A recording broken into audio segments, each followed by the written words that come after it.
전쟁은 새벽에 시작됐다. 그것도 회담 이틀 전. 자, 2025년 6월 13일 새벽. 사람들이 꿈나라에 있을 시간이죠. 그런데 이스라엘은 이란의 꿈을 박살내기로 작정합니다. 작전명은 일어서는 사자, 아침형 사자도 아니고 그냥 확 일어나서 으르렁. 무려 200대 전투기, 목표는 100곳, 폭탄은 330발. 이거 무슨 아마존 대규모 세일 행사도 아니고 원 플러스 벙커버스터. 심지어 모사드는 영화에서만 나오던 내부 파괴 공작을 진짜로 벌입니다. 이란의 핵 과학자, 군 고위급, 그리고 핵시설까지 정밀 타격. 딱 보니까 이건 그냥 이란의 핵. 이번엔 못 참지 버전 3.0입니다. 왜 하필 지금이냐고요? 협상 직전이니까요. 공습 시점은 절묘하게도 미국과 이란의 6번째 핵 협상. 딱 이틀 전. 이게 우연일까요? 아닙니다. 이스라엘 입장에선 이대로 협상되면 우리 명분 사라져요라는 시나리오. 강경파들의 입지가 흔들릴까봐 그냥 선수를 쳐버린 겁니다. 네타냐후 총리는 말합니다. 지금 막지 않으면 이란이 진짜 핵을 가질 수도 있다니까요. 그러니까 지금은 핵협상 막차를 놓지 않기 위한 전투기 외교라고 봐야죠. 말 대신 폭탄으로 말하는 이 세계 정말 우아하지 않습니까? 이란의 입장, 우리 집이 너희 안방이야? 이란은 화가 단단히 났습니다. 이스라엘 전투기가 테헤란 근처까지 들어와 핵심 군기지를 터뜨리고 나간 거예요. 마치 강도가 들어와서 냉장고 열고 김치 먹고 나간 느낌. 하메네이 최고 지도자는 바로 성명냅니다. 이건 전쟁이다. 결과는 파멸이다. 이란도 가만히 있지 않았죠. 진정한 약속 3이라는 이름으로 수백 기의 미사일을 발사하며 보복 공습을 시작합니다. 이쯤 되면 약속 시리즈도 넷플릭스 드라마 제목 같아요. 시즌 몇 가지 나올지 두근두근. 이란이 진짜 무서운 이유는 뭐냐고요? 언뜻 보면 이란은 단순히 말 안 듣는 나라 같죠. 맨날 제재받고 미사일 쏘고 하마스, 헤즈볼라 도와주고. 근데 진짜 무서운 건 그게 아닙니다. 이란이 무서운 이유는 한마디로 이거예요. 무너지지 않는 나라. 전 세계가 달려들어 40명 가까이 제재했어요. 달러 못 쓰게 막고, 석유 수출 막고, 심지어 의약품까지 막았습니다. 근데 안 망했어요. 그 사이 자립했습니다. 드론, 미사일, 나노기술, 원자력, IT까지. 2023년 기준 세계 논문 발표 순위 15위. 미국, 중국, 일본, 독일 바로 뒤에서 이란이 학문으로 날아다닌다는 얘기예요. 그리고 군사력. 무기 수입이 막히니까 그냥 자체 생산 들어갑니다. 너네는 돈 주고 사지. 우리는 직접 만든다. 미국조차 긴장하는 이란산 드론은 우크라이나 전쟁에서 러시아도 가져다 썼습니다. 근데요, 이란이 진짜 무서운 건 무기가 아니에요. 바로 사람입니다. 이란 인구는 약 8,500만 명. 그중 절반이 30세 이하의 청년층입니다. 그럼에도 교육 수준은 놀랍도록 높습니다. 고등교육 진학률 약 60%, 여성 대학생 비율도 50%를 넘어요. 이 잡을 강제로 쓰라고 해도 그 속에서 과학, 의학, 법률 공부합니다. 억눌렸지만 꺾이지 않은 세대가 지금 이란을 조용히 움직이고 있는 거예요. 그리고 자원, 말 안 해도 알죠. 석유 매장량 세계 4위, 천연가스 2위, 피스타치오, 사프란, 석류, 대추야자, 식량 자급률도 중동 최상위, 희토류와 구리, 철광석, 아연도 세계 톱급입니다. 이란은 단순 산유국이 아니라 자원 종합 패키지 국가예요. 이런 나라가 경제 제재가 풀리는 순간 글로벌 자원 시장의 흐름이 바뀔 수 있습니다. 오펙에서 존재감 없는 줄 알았더니 한 번 풀리면 게임 체인저급 변수가 되는 거예요. 여기에 한 가지 더. 이란은 페르시아 문명의 정통 계승자입니다. 역사와 언어, 종교, 건축, 문학, 자부심이 단단하게 뿌리내린 나라. 아랍 국가들처럼 외세에 흔들리지 않고 서구화에도 쉽게 굴복하지 않는 문화적 자아를 갖고 있어요. 무릎 꿇을 줄 모르는 민족입니다. 그게 가장 무섭습니다. 정리하자면 이렇습니다. 이란은 젊고 똑똑하고 자원도 많고 무기까지 자체 생산하고 제재를 이겨낸 집단성과 민족성이 있습니다. 그 나라가 깨어나면 판이 바뀌는 거예요. 그래서 사우디도, 미국도, 이스라엘도 이란을 절대 그냥 놔두지 않는 겁니다.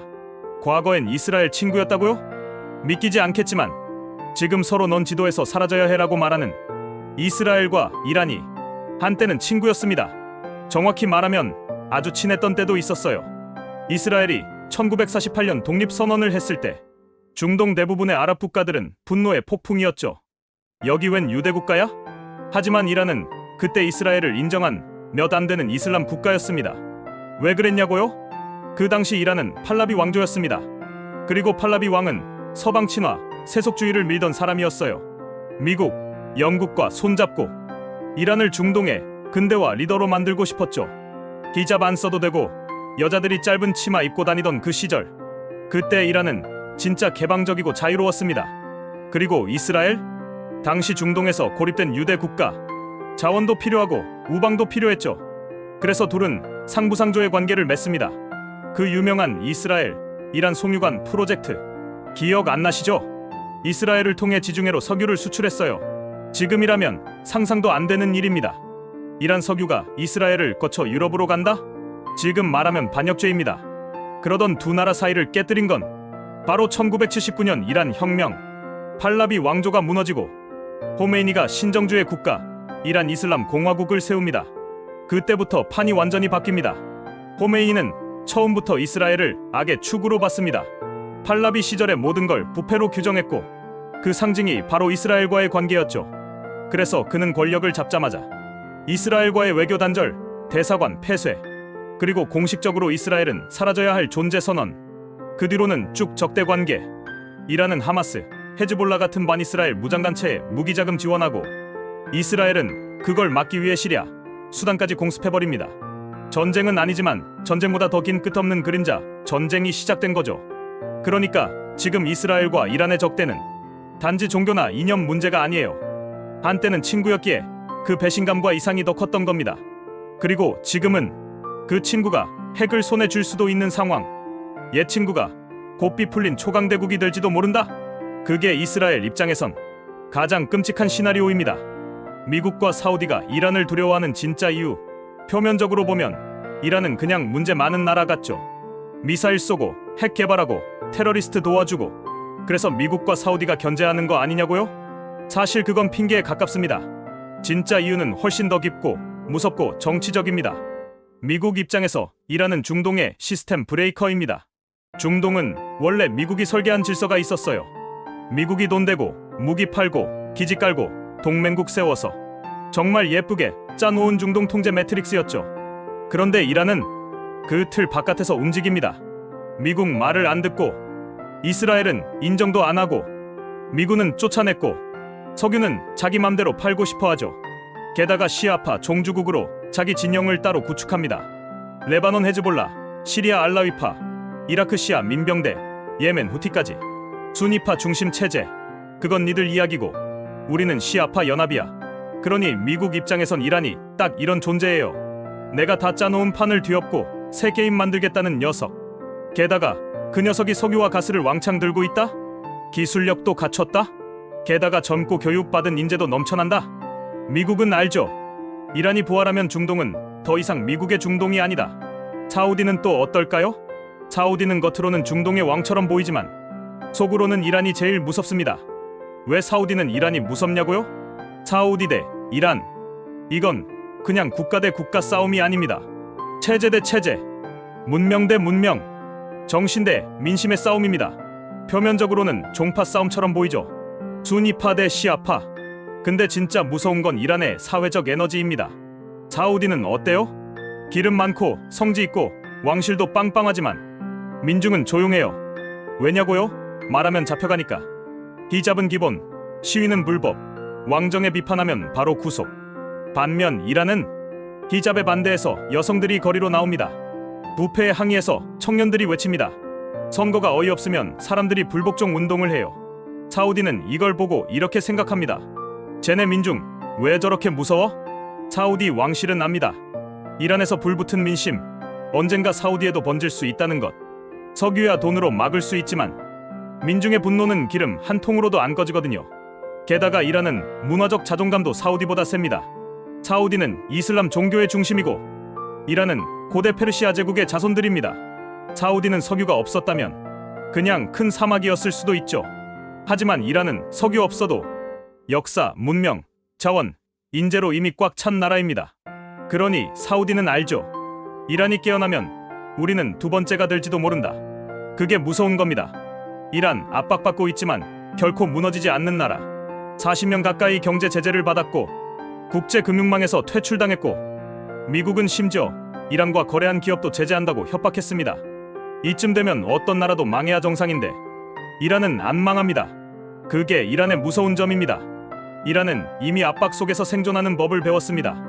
먹고 살 길, 기술 개발, 무기 생산, 그리고 외교까지 전부 B플랜을 가지고 있어요.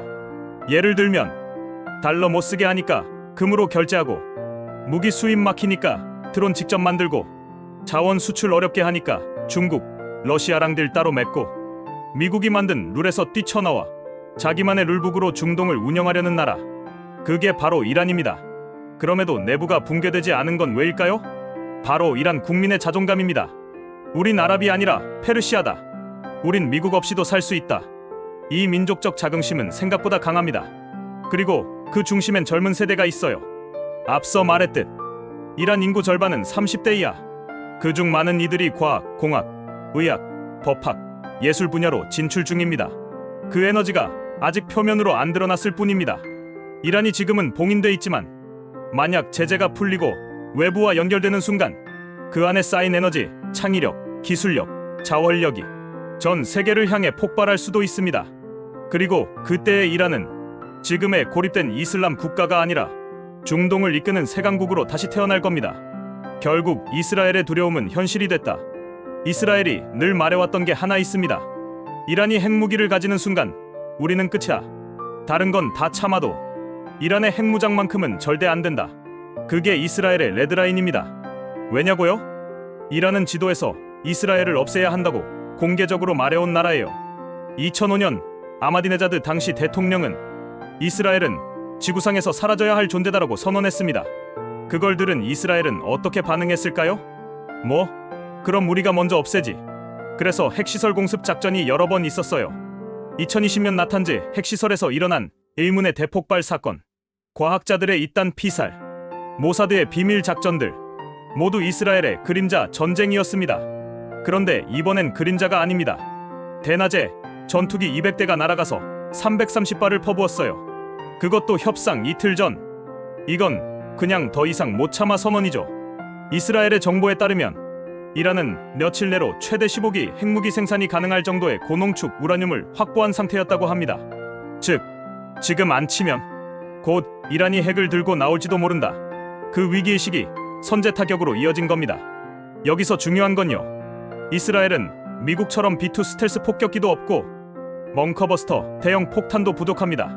즉, 이란 핵시설을 한 번에 박살내긴 힘들어요. 그래서 선택한 전략은 오늘도 한 방, 내일도 한 방, 지하라도 결국 무너진다. 반복 타격 전술. 그리고 또 하나, 이 공격은 군사작전만이 아니에요. 국내 정치용입니다. 가자지구 전쟁에 대한 국제 비판이 거세졌고 유엔에서도 휴전 결의안이 통과되며 이스라엘 전시내각은 점점 외톨이가 되어가고 있었죠. 내부에서는 극우 연정 붕괴 위기, 국민들도 피로감, 분열, 반정부 시위까지. 그럴 때 전쟁은 정치적으로 유용합니다. 외부에 적을 만들면 내부가 단결하니까요. 그래서 이스라엘은 지금 국내외 위기 돌파용으로 이란을 향해 국가적 맹공을 가한 겁니다. 그 결과 이란은 즉각 보복, 진정한 약속 3작전, 수백 발의 미사일. 이스라엘의 두려움, 이란은 말뿐이 아니라 실제 행동에 나서는 나라라는 걸 이번에 전 세계가 확인해버렸습니다. 중동의 판이 흔들리고 있다. 지금 중동은 그 어느 때보다 판이 흔들리고 있습니다. 그냥 미사일 몇 발 왔다 갔다 하는 싸움이 아니라 질서 대 반질서의 대결이에요. 이스라엘은 중동 질서의 보증 수표 같은 존재였습니다. 미국이 지지하고 사우디를 포함한 순위파 국가들이 암묵적으로 인정하고 군사정보 외교력은 지역 최강.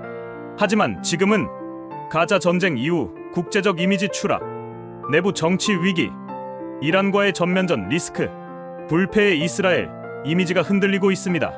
반면 이란은 수십 년 제재에도 무너지지 않았고 하마스, 헤즈볼라, 후티 같은 프록시들이 약해졌지만 본인이 직접 나섰습니다. 이젠 우리 프록시 안 써. 우리가 직접 상대한다. 이건 새로운 국면입니다. 그리고 여기에 러시아, 중국도 이란 쪽으로 다가가고 있고 사우디는 미국과 거리를 두며 양다리 전략을 펴고 있죠. 그 결과 중동은 지금 누구의 편도 명확하지 않은 다자 경쟁 구조로 가고 있습니다. 과거처럼 미국, 이스라엘 대 아랍연합 이런 공식은 더 이상 성립하지 않아요. 심지어 사우디와 이란도 작년에 중국 중재로 외교관계 복원했어요. 물론 여전히 견제 중이지만 예전처럼 죽기 살기로 싸우는 분위기는 아닙니다. 이란은 이 기회를 보고 있습니다. 지금이야말로 봉인을 풀고 다시 태어날 순간이다. 그리고 그게 실현되면 이란은 단순한 국가가 아니라 중동의 새 중심이 될 수도 있습니다. 다시 말해, 이란의 부활은 곧 중동의 재구성, 사우디 중심, 미국 중심의 시대가 끝날 수도 있습니다. 그래서 모두가 긴장하고 있는 겁니다. 이번 이스라엘 대 이란 전쟁은 단순한 충돌이 아니라 질서와 판 자체가 흔들리는 사건. 그 불길이 어디까지 번질지 그 중심엔 언제나 깨어날 준비를 마친 나라 이란이 있습니다.